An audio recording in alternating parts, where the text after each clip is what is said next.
आप और बेटे और रूह कुदुस के नाम से आमीन।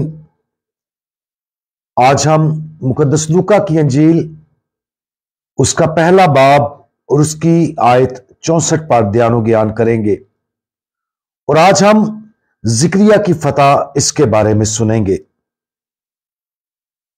और उसी दम उसका मुंह और उसकी जुबान खुल गई और वो बोलने और खुदा की तारीफ करने लगा। ये आयत जिक्रिया की इब्तदाई नाकामी की खुशकिन नतीजा को जाहिर करती है।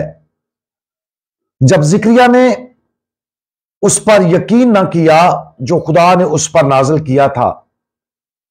याद करें कि 9 महीने पहले जब जिक्रिया हैकल में मकदस के अंदर कुर्बानी पेश करने के अपने काहिन के फराइज को पूरा कर रहा था, उसने खुदा के सामने खड़े होने वाले अजीम मुकर्रब फरिश्ता जब्राइल से मुलाकात की।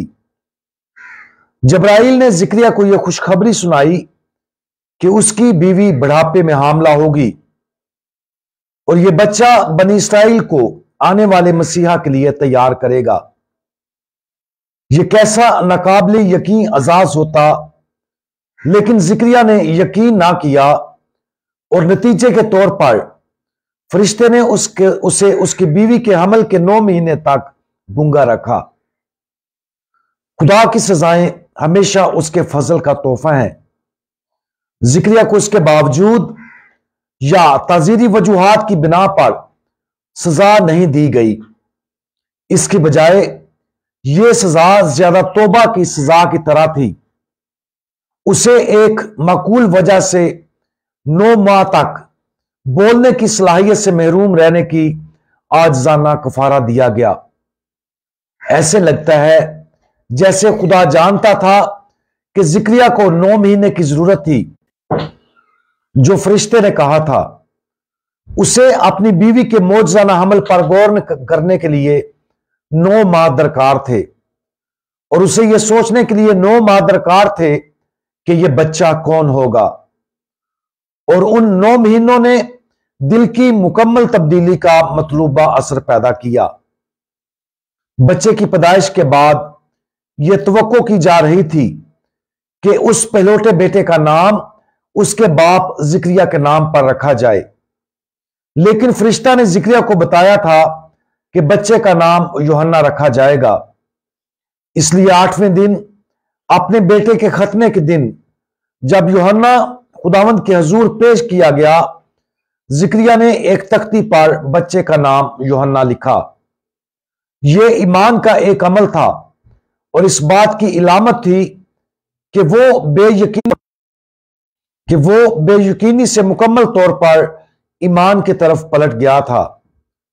और यह ईमान का यह अमल था जिसने उसके पहले शक को खत्म कर दिया। हमारी जिंदगियों में से हर एक को ईमान की गहरी सतह पर यकीन करने में नाकामियों से निशानजद किया जाएगा। इस वजह से जिक्रिया हमारे लिए एक नमूना है कि हम अपनी नाकामियों से कैसे निमटते हैं।